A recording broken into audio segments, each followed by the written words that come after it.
Good evening, good evening. Happy Wednesday. Welcome back to Caribbean Diaspora Vibes. My name is Donna Morton Morgan. I am the president of Caribbean American Diaspora, president of Women of Culture Incorporated, real estate broker, Florida Summer Homes Realty, and life coach at Inner Vibes Consulting.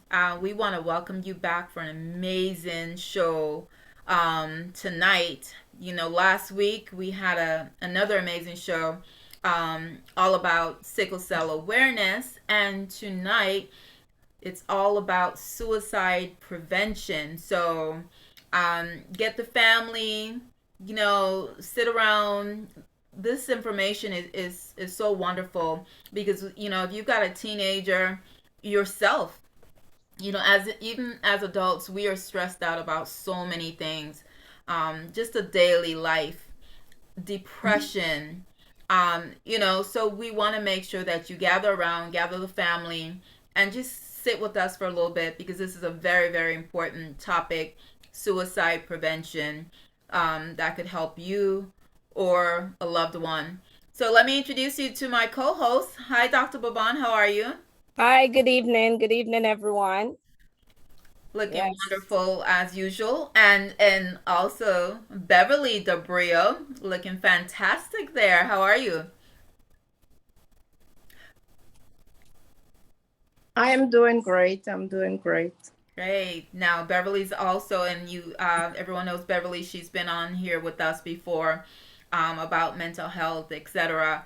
So let me just introduce you to the lineup that we have today. And I must say that we are waiting for Lois Witter of Caribbean Rhythms Radio Network, but we're gonna go ahead and get started tonight, right? So our first guest will be Bridgette Reid, who is a psychiatric mental nurse practitioner. Okay, Bridgette, that's a lot. Her business is Beyond Psychiatry LLC. Then we'll hear from Sasha Thompson, who is a licensed clinical social worker. And then we'll also hear from Ursula Taylor, who's a school psychologist. And of course, Beverly Dabrio and Dr. Baban Dabrio will chime in, and we'll take any questions from the audience or whoever's watching on Facebook later on. So welcome everyone. We're gonna kick it off to you, Miss Bridgette, as September is Suicide Prevention Month, and is this a hot topic? Is this something we should, we don't really hear a lot about Suicide Prevention Month. It kind of goes by and you're like, "Oh, really? It was suicide?" So there's still not a lot of talk about it. So tell us, educate us on why Suicide Prevention Month is important, and then we'll bring in the guests. Well, the thing is, good evening, everyone. My name is Bridgette Reid, as you mentioned. I'm a psychiatric mental health nurse practitioner. As you said, a mouthful, right? So I mentioned that most people don't talk about suicide prevention. It's a month for it. They talk about Breast Cancer Awareness Month. I mean, all those different months on, but I mean, not for suicide. And it's prevalent, and persons have not been made aware of what it's all about, how to prevent it, what signs to look for. And so tonight, as you mentioned, the other panelists, Sasha and Ursula, they are here to join us to talk about this. And I want them to both introduce themselves and start with Sasha. Tell about yourself, what do you do? So as introduced, I'm Sasha Thompson. I'm a licensed clinical social worker, working in the school district, providing mental health support for students. And like Bridgette, I do feel that this is an important topic, and I am extremely excited that we're having it on this platform because I don't think it's spoken about as much as it should be. So I'm excited to join this group of fabulous women, and looking forward to sharing our thoughts on this important topic. And I have my friend Ursula Taylor. She's a licensed school psychologist. Ursula, introduce yourself. Good evening, everyone. My name is Ursula Taylor, and as Bridgette said, I'm a licensed school psychologist, and I currently work in the school system. I'm also the owner of MindScan Solutions, where we offer comprehensive psychoeducational evaluation and testing services. So I just want to say thank you for the opportunity to be here this evening, and I'm excited to be a part of this. Yes, thank you, Ursula and Sasha. So because it is that is so much to talk about, and I needed those two ladies to help me to talk to enlighten the audience about what suicide is and how science look for its prevention. Let's start with Ursula. So Ursula, you want to go ahead and tell us some things about suicide? Okay. Well, first, I just want to talk about, some of the mental health issues that we're actually seeing in the schools. Some of the things that we're seeing right now, we're seeing anxiety, depression, bipolar disorder, psychosis, a variety of things. And there has been an increase in suicidal ideation. Just to talk about some of the statistics, rates of death by suicide in all ages rose by 25% from 1999 to 2016.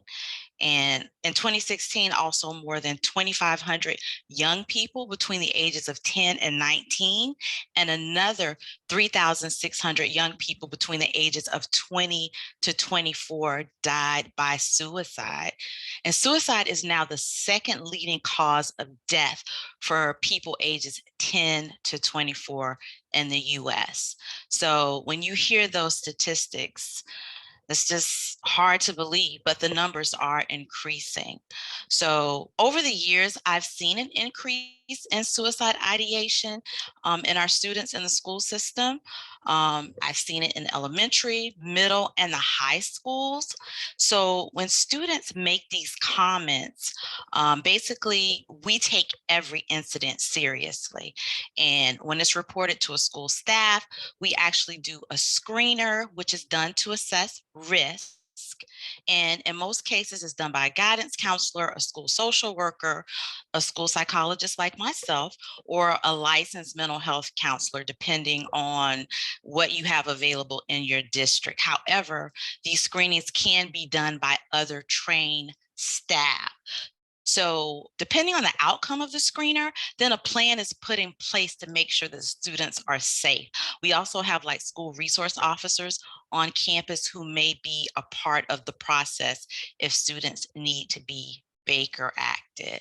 So do you have any questions, Bridgette, based on anything that I've shared, or you want me to share some additional information? Well, we could come back to you some more about more of that. So the suicide, I mean, you hear about suicide. What is suicide though? This is the death caused by injuring oneself with the intent to die. So it's not like, okay, they're doing a sport and they accidentally hit their head on something and they die. It's an intent. They have an intent to kill themselves. A suicide attempt now is when someone harms themselves with an intent to end their life, but did not die, did not succeed. The results of the action did not result in death. And there are many factors that increase the risk of suicide or protect against it. Suicide is connected to other forms of injury or violence that we may see. For example, people who have experienced violence, including child abuse, bullying, or sexual violence, have a higher risk for suicide, want to hurt themselves because sometimes they do not have the help that they need or may not even voice that they have a problem. I think that's going on. And you mentioned in schools that some of the things that happen in schools is bullying, for one. They may have peer pressure, pressure from other kids to do things, and so that they cannot manage it. Now, sexual violence it can happen in the household as well, not just in schools. But being connected to family and community support, having easy access to healthcare would decrease the risk, suicidal thoughts and behaviors. I'm going to go to Sasha. Sasha, what do you have to add to this, if anything? I too agree regarding the background of, we have to ask the question, what makes a person suicidal? And there's so many different factors that could factor in the thought process. Thinking about the population that I work with teenagers, right? It's a very delicate stage where, you know, their bodies are changing. There's all these different hormones going on. And then, you know, they're trying to figure out what they want to do with their life, who they want to be. And then you put that into the picture, and then you think about situational stuff. It could be stuff going on at home, right? It could be stuff going on with their friends. And then it's that moment of desperation where it's just like, okay, there's nothing that I can do to change this situation. So, you know, as not just as mental health providers, but as parents, we have to be so vigilant with the signs that, you know, our teenagers give off when it comes to these things, and being very careful as to how we address it. We don't want to brush it off and say, oh, you know, it's just typical teenage stuff going on. You know, we want to make sure that we take it seriously, because we never know what it might build up to. And just like with the attempts, right? Sometimes the attempts could be a cry for attention. You never know. But over time, you know, if the attention is not gained or it's not taken as serious as it should be, then those attempts, they become final, and then you can't go back and change that. So I think there's so many different things that factor into why a person might be suicidal. Wow. Yes, and as Ursula mentioned earlier, some statistics that about suicide, how prevalent it is. We said he was responsible for over 48,183 deaths in 2021 alone, which is about one death in every 11 minutes.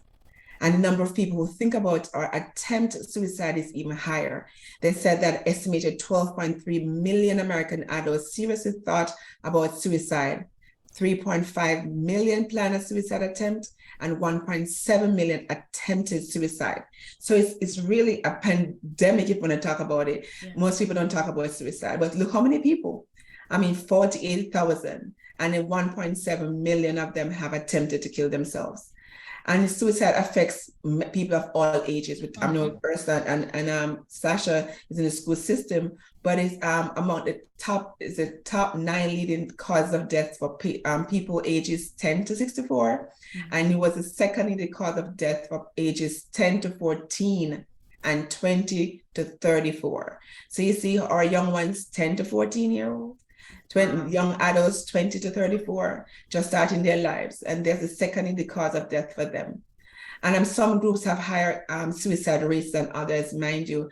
It says by their racial or ethnic background, the groups with the highest rates are non-Hispanic American, Indian, Native people, followed by non-Hispanic white people. Other Americans with higher than average rates of suicide are veterans, people who live in rural areas, and workers in certain industries and occupations like mining and construction. There's hard working people. Young people who identify as lesbian, gay, bisexual have a higher prevalence of suicidal thoughts and behavior compared to their peers who identified as heterosexual. So it's very prevalent. Wow. But you know, so we're gonna come back. Let's bring on Dr. Bavon Debrio and also Beverly. I know Dr. Bavon works in the school and Beverly is she works with children. So Beverly, what are you seeing with the kids that you work with?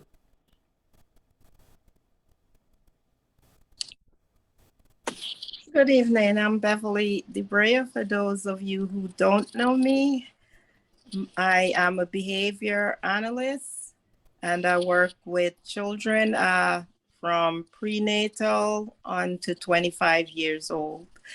In terms of suicide, I would say the population that I see it amongst most within my clients is the clients who are in the foster care system. They do have a high rate of suicide or suicide ideation. So I would say that's the population where I see the most suicidal thoughts and attempted suicide also. Fortunately, I haven't had any clients who committed suicide, but I have had clients who threatened to commit suicide, or I've had many clients who cut themselves, which is also a threat of suicide. Oh, wow. So, and you guys mentioned how, the small things, like the cut-in, etc. How about you, Dr. Bev? I worked in more a different clientele. My clientele is medically fragile. You do hear a little chats every now and then, just like with anyone who's in the hospital or whose life is being when you look at your life and you're saying there's no hope or this is where it's at. I don't know what tomorrow is. I mean, none of us do, but at the same token, I'm talking about breathing tubes, 5 things going on all at once. So that number is very, very different. But I do know, like, we have a lot of trends that were mentioned here in statistics, and I believe suicide in the United States is ranking like number 12 in 2020 of all deaths in the United States. That's a pretty high number, you know.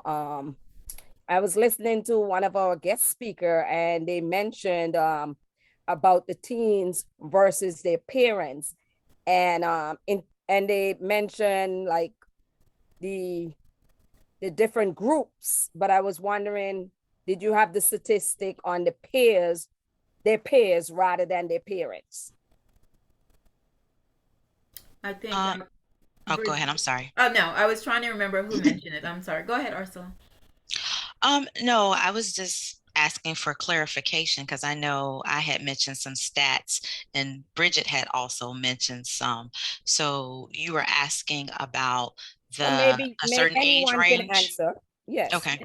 It's just I know amongst you, she mentioned amongst the gay population and versus their parents. Okay, yeah, Bridgette had more of a breakdown of those stats. More of that, right. Mm-hmm. So I was wondering if she had the comparison versus their peer. Bridgette, you're okay. So I mean, you said breakdown for those for parents or children. Were you asking? It's okay. It's Bridgette. It's Miss Thompson. Okay. Miss Thompson. Do you remember? I'm hearing you. What was the question specifically? It's in reference to the statistics on the kids today who are maybe gay, bisexual, etc. Oh. And you mentioned that compared to their parents, that the statistics are much higher. So I was trying to say, do you have the statistics compared to their peers? No, they're peers. So it wasn't for parents. It was I who mentioned that. It was comparing to their peers. Okay, yes. Thank you for the clarification. I appreciate it. Comparing to their peers. Okay, so awesome. I mean, the ones that of that orientation, their prevalence are higher of suicidal thoughts compared than those who are heterosexual. Yes. In the same age group, they peers. Same age group. Yes. So, what are some signs that we should look out for? When it comes to signs, there's quite a few, but I think the main one that we see is the withdrawal. We see kids keeping to themselves. They're afraid to speak up. They're afraid to socialize. They keep everything in. And then also on the other hand, you have the other extreme where you have the kids who are seeking that attention, where, that the one who's always loud, the one who's always, doing something almost as though it's to distract from what really is going on. So, you have those two extremes, which I have seen with working in the school. So, again, as parents too, we'll see kids, they'll withdraw the technology devices. And, we're thinking, they're standing over here sometimes, or they're just keeping themselves occupied. But we also have to just start having conversations, to really get to the bottom of, to see if there's something else going on. Why is, this child not speaking as much, not expressing as much, not sharing as much? So we do see those two signs very frequently. Oh. So which is strange, right? Because we've seen people on TV that signs, they were fine. They had everything going on. So they weren't walking around looking depressed. So I guess it's hard for loved ones to really know what's really going on, or unless they're going from one extreme to another. Because if someone seems like they're just in good health and happiness and spirit, and and next thing you know, they commit suicide. It is. And I have a personal experience with that. I just want to say that communication is so important.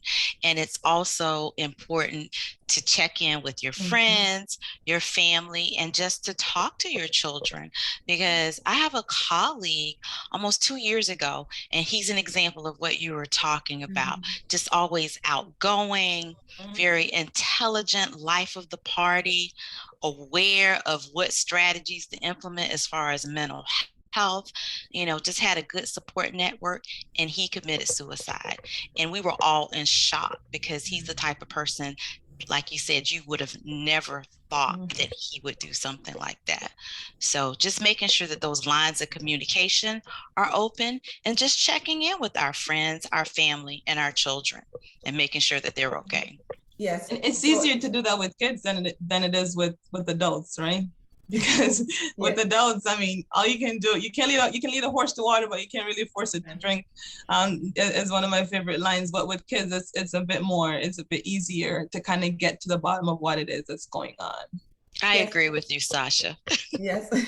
And as you mentioned that sometimes with your friends, with adults, you can hardly tell. Sometimes they may not talk about suicide or that they want to hurt themselves. But those who are at immediate risk, some behaviors that you can look for is that they talk about wanting to die or to kill him or herself, and looking for ways to kill oneself, such as searching online, or they may look for obtaining a gun, which they weren't thinking about that before, or talking about feeling hopeless or having no reason to live.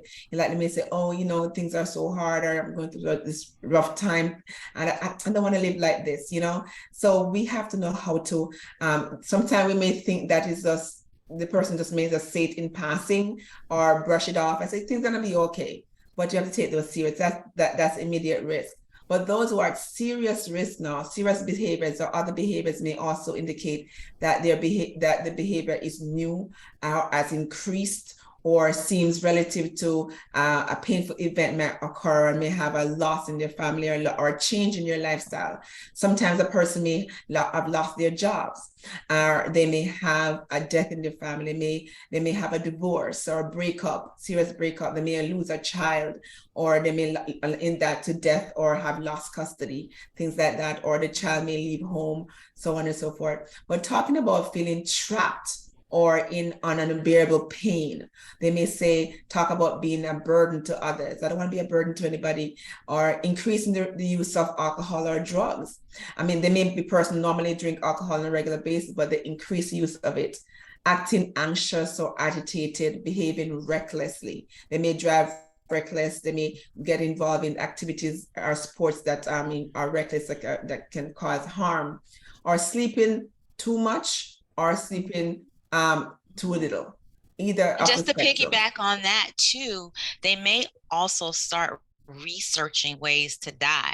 So if you look on their computer or their phone, or they may actually be coming up with a plan to end their life.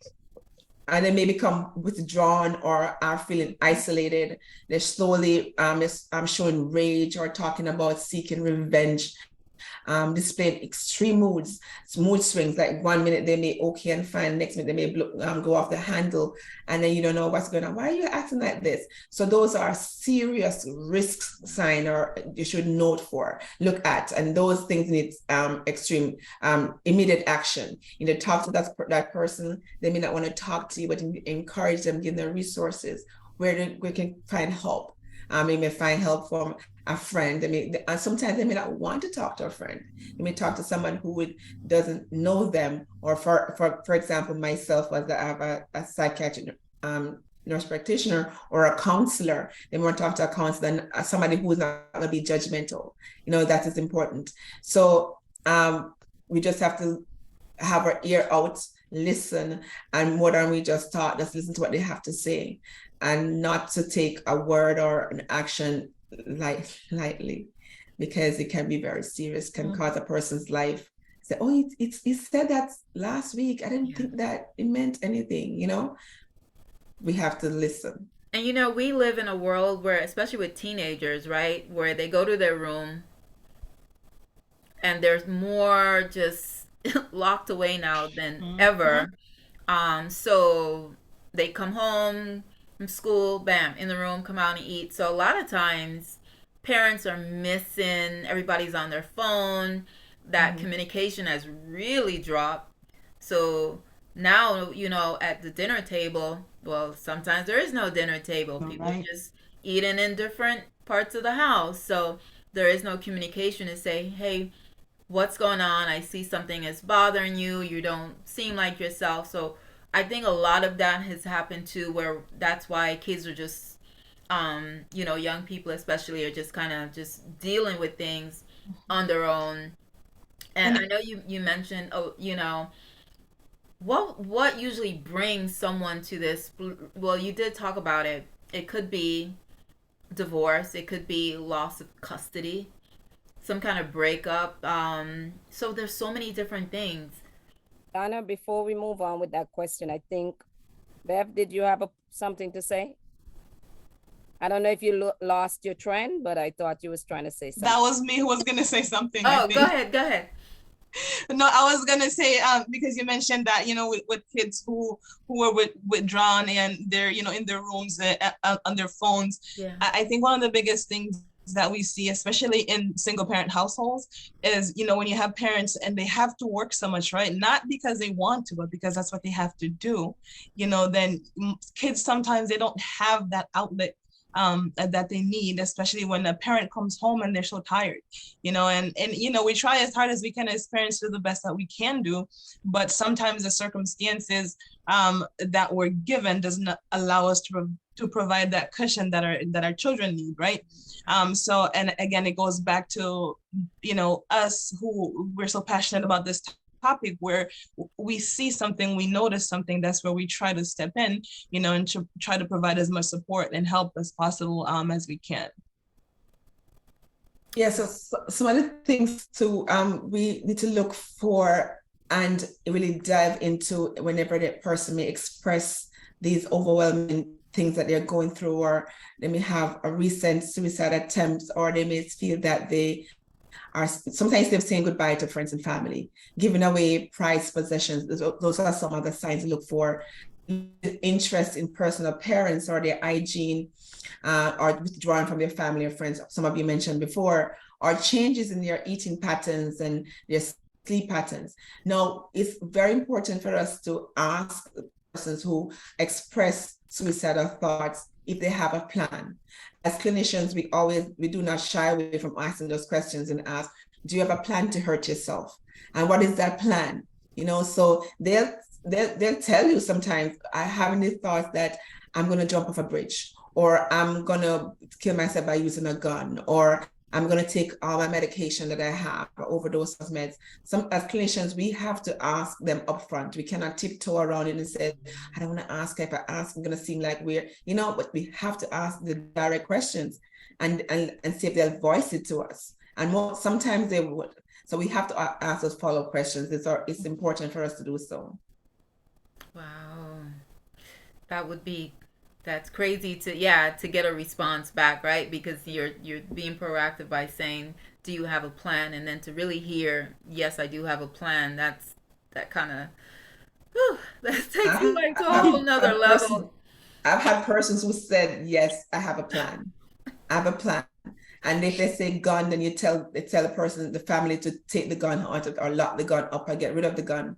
Or I plan to cut my wrists, or I take my overdose of medicine. They've said those, and I've had a opportunity to work with kids in emergency care setting where they were Baker Acted to the facility, and they Baker Acted there because they tried to commit suicide, and then they tried homicide too. They tried to kill their parents, they tried to kill their grandparents who they're living with.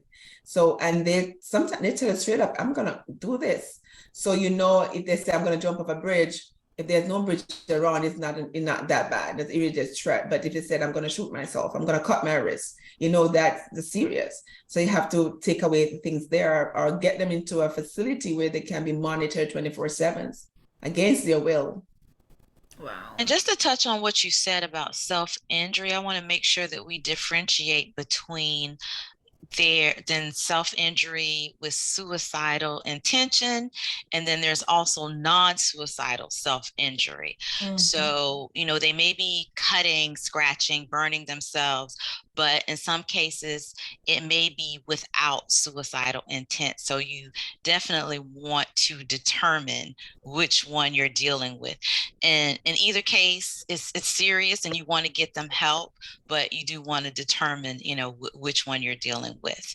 Do they have suicidal intent, or is it the non-suicidal self-injury where they don't have any suicidal ideation, or they aren't considering committing or dying by suicide?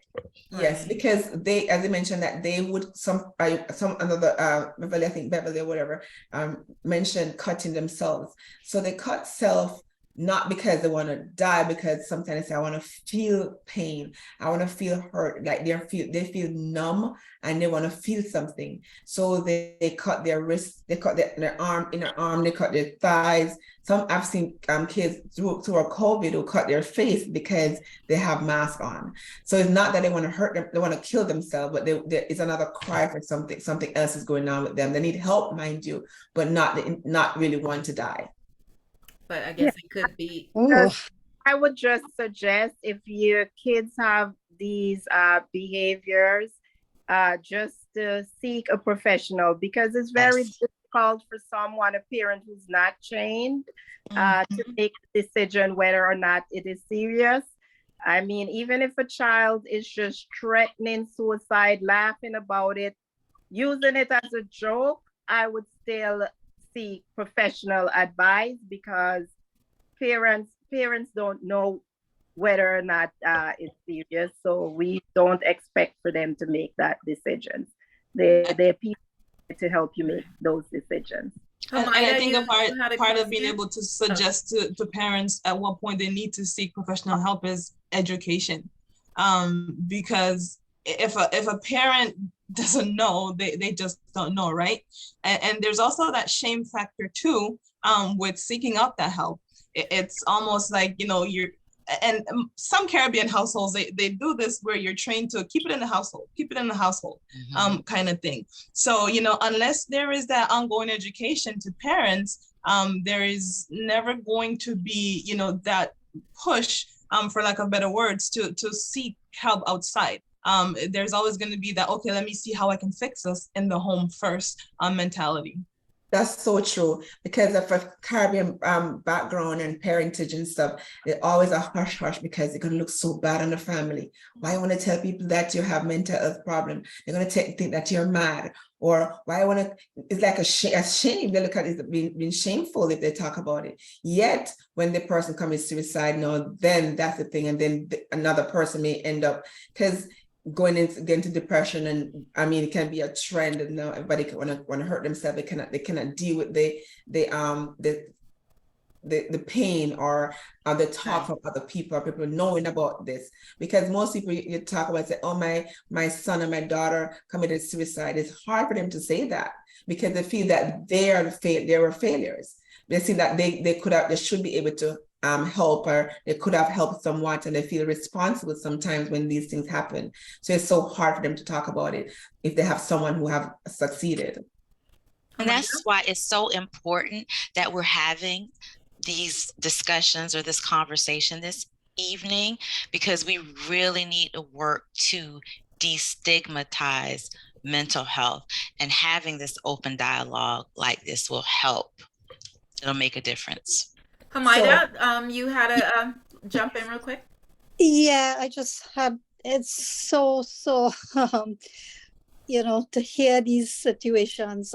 Donna, just so that I'm working, so in case I have to chime out, I'll just let you know. Anyway, yes, ladies, it is, it's awesome information, and the mental health situation is really traumatic, because I have grandkids and I have boys, and I recently had the situation where my daughter got divorced. So I was very, very concerned for the kids, and just been watching them. They going to counseling, things like that. But you could never tell the dull moment or the whatever is going on, because I can see they were going through their depression. I could see they were going through their anger. I could see they were going through all those stages.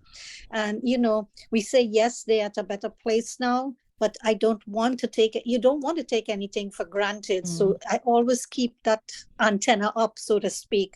So all the ladies who have been sharing, look for this, look for that.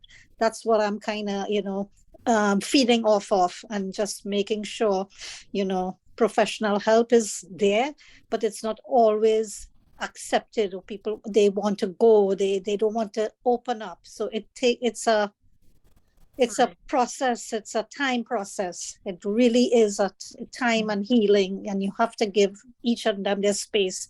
But I am, as the grandma, is so very, how shall I say, have that little fear factor in the back of my head that I need to watch out each time to see what's going on.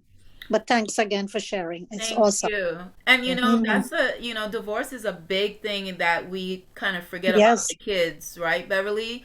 Because Beverly does parenting classes, and a lot of times the adults are so caught up in what they're experiencing, what's going on, and the kids are shuffled back and forth, and we don't realize that those kids are traumatized, and we just expect them to just pick up and be okay and move forward like little troopers.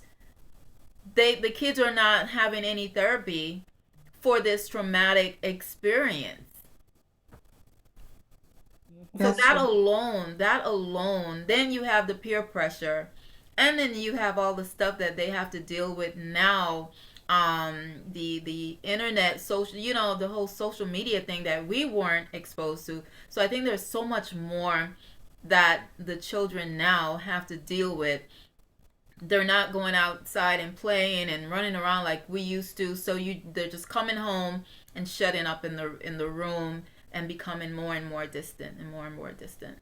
And I agree with that totally. Sorry. Go ahead. I agree with that totally, Donna, because that is exactly what this generation it's happening to them. And they are not expressing themselves. They're expressing themselves only through a device, if that is any help to them. No help at all, a device.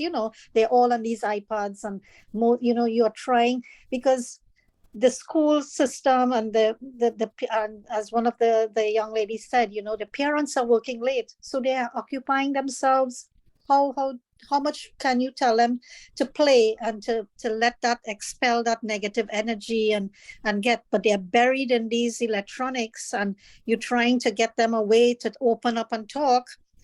But one of the little ones had that saying, I hate divorces, I don't want to go home, things like that. Those are the kind of things you hear, and I'm just like, what do you do now? I'm sorry, real quick, Beverly, now that this is coming together, Beverly, there's mandatory parenting class for kids that are going, families for divorce. Is there a mandatory therapy for children, and why not? There is, okay, so in some areas there are, like especially the Miami areas, there is a mandatory class that the children have to take, just like the parents have to take it. In pretty much every area the parents take it, but I only know in Miami, and I believe at one time in Hillsborough, the children had to take a parenting course. It's not a parenting course, a children of divorce course also. I think too, the courts can dictate that. Some courts require it overall, and but in Orange County, I've never seen it. It's not mandated, and I've never heard of any children who have to take it. The children who takes it, that's because their case may be filed in a different county, but filed in Orange County, Osceola, Polk County, Seminole, they don't have to take the courses. It's not mandated. Only it's not mandated. sorry, it's not, as far as I am aware, it's not mandated in Orange, but the Right. school, you can approach the school because they have counselors there, and and let them know what the situation is, and they can chime in, or you can chime in with teacher parent kind of situation and have the child go in there. But there's so much you can do to follow up. It's a work in progress, and it's a Yes, so, really work in so progress. also for going back to our suicide prevention thing, we have there are resources that we can direct our parents or anyone that is having persons having suicidal thoughts or ideation. We have the violence and injury protection prevention section. The number is always there, 1-800-273-8255. That's the suicide prevention lifeline. And also can call 911. I mean, don't shy away from doing that. It's important. And if the person have any kind of a change in their behaviors and their mood disorder, take them to see a therapist, take them to see their doctor, a psychiatrist, a psych provider like myself. Reach out, call somebody before it's too late. And I always think we should put these numbers and resources on our refrigerator, just as how we would put up our pictures or our kids' drawings that we want to showcase, put on the refrigerator where it's accessible to others to see. Put it up there. It's important because, as we mentioned, that the person may not say to us, or they may not say that. We should always be willing to share those information, where to get help. And one help, as we talk about Ursula and myself, and I provide psychiatric care to persons. I mean, before they start having those thoughts, can always call and talk to somebody. Seek professional And if you help. call I'm sorry, Bridget, I didn't mean to interrupt, but if you call 911, also make sure to tell the dispatcher that the person is suicidal or they have mental health issues, because when you do that, they can actually send out officers that have specific training in crisis de-escalation or training to work with individuals who have mental illness. That's good to know. So we definitely know there's still a stigma Yes. in the family to kind of keep it as a hush hush. And I mean, I know it is in the Caribbean American community.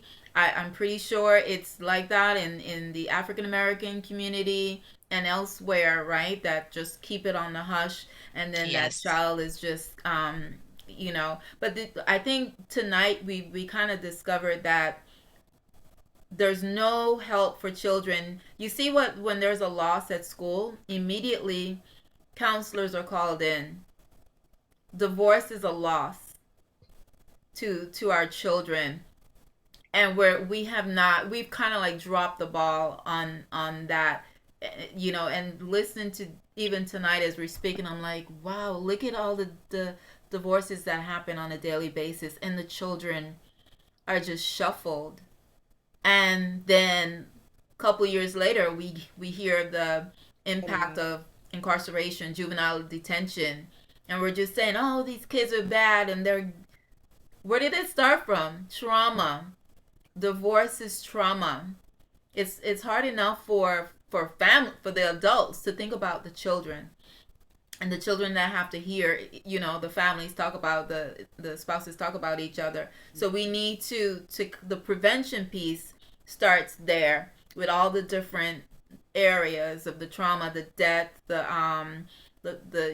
peer pressure, bullying, all of it's like a whole puzzle of things that we have to look out for. But understand that it's okay to get help. It's okay to speak to a therapist. Bridget, I don't know if you can to write the courts or something and to get something, girl, because it's desperately needed. Yeah, there has to be some first step forward in how to approach these kids. It's going to turn out to be a generation, unfortunately, of a messy situation. It's happening too much in every area, every ethnicity, every culture, anywhere you turn, right. Everywhere.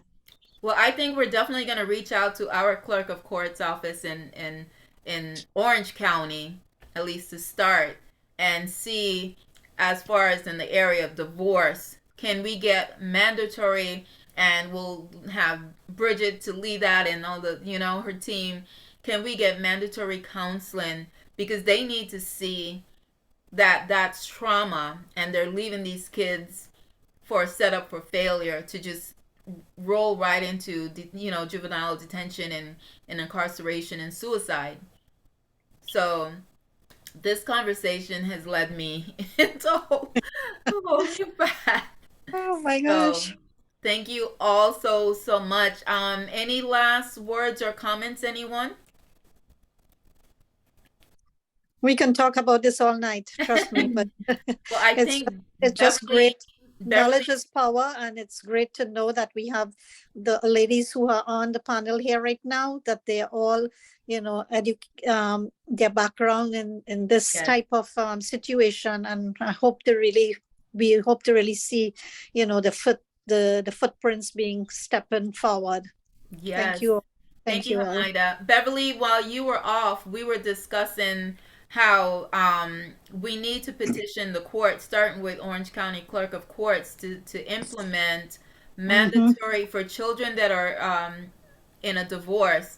They need some kind of counseling. That's where you yourself with your company and Bridgette as the professionals in that area should petition along with Caribbean American Diaspora that something needs to be done, and why the suicide, the incarceration, the juvenile detention that results from these children that are not looked after on the mental side.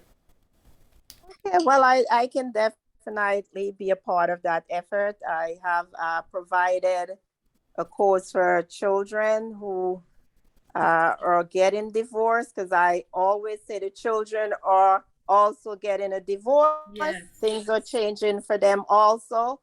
So I have provided that class before for children in the area. So I can give mandatory, Beverly, or is no, it it's not. It's not. It's mandatory in Miami, and I believe in Hillsborough. Okay. It was at least mandatory in Miami and Hillsborough. So, but for Orange and Osceola, no, it's not mandatory in our counties nearby. So let's push together. You guys can come up with your stats of why it would benefit the children, because these children are being left out, and this is the route that they're taking, the suicide, the jail, the addiction, because we dropped the ball on them, basically. Yes. We mentioned calling 911 for emergency, but they also have a suicide and crisis lifeline, and that's 988. So you can encourage if you have a loved one or that is in distress and needs crisis support, or you can always have them call, or you can even text them. That's 988. There's also 211. They can dispatch a licensed therapist to the home, wherever you are, once that number is called as well. So we have 911, 988, and 211. And then there's also the suicide prevention lifeline too. And that number is 1-800-273-TALK. And in many instances, you can actually text someone to discuss whatever is going on with you. And they're available 24/7, 365 days a week, every day. They're available. That's 1-800-273-TALK. Ladies, if you will let everyone know where they can find you, if you've got a business. I know Bridgette and Beverly, and I'm not sure if Ursula and Sasha. We'll start with you, Bridgette. So the name is Beyond Psychiatry LLC. We provide psychiatric help and assistance to persons with mental health disorders, or those who are just not knowing what's going on with them.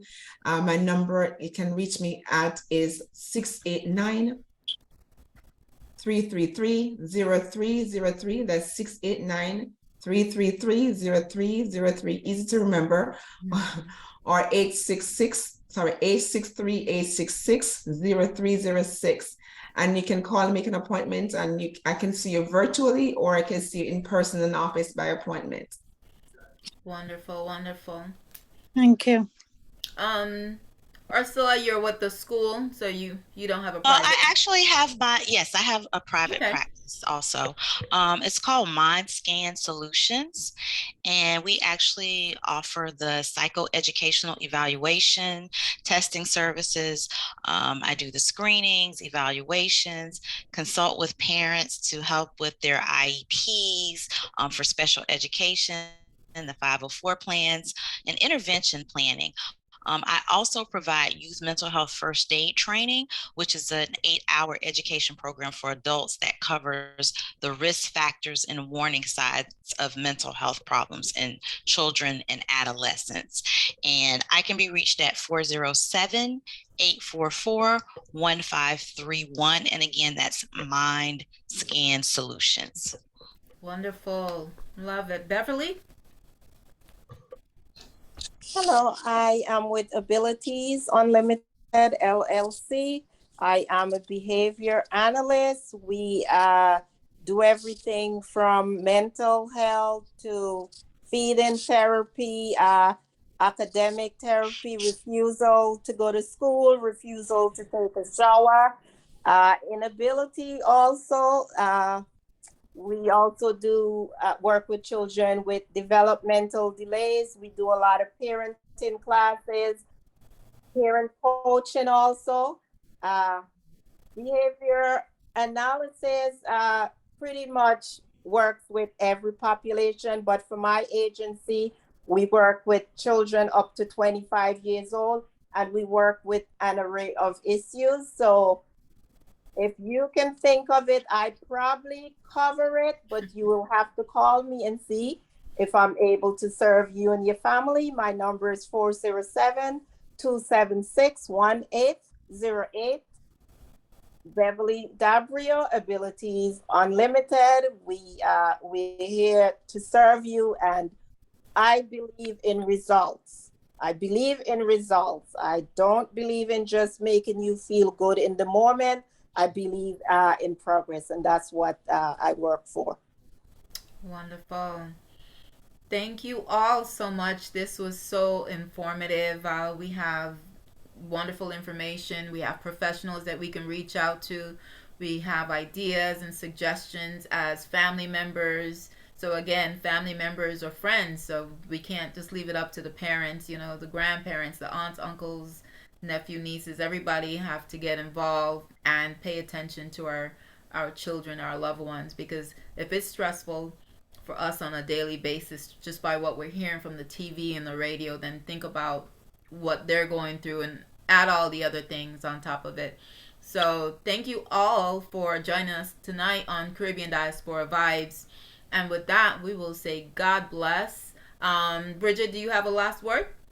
No, I'm good. Thank you for having us. It was really good to be on to talk about this. I mean, as someone said earlier, we could talk about this for hours because the problem. Mental health issues are prevalent, and we need more of us to talk about it and to provide the help and the resources to steer people to where to go to get it if we don't know. Yes, and quit keeping it a secret in the house and saying don't tell anybody and all this stuff, because I know personally it's still happening.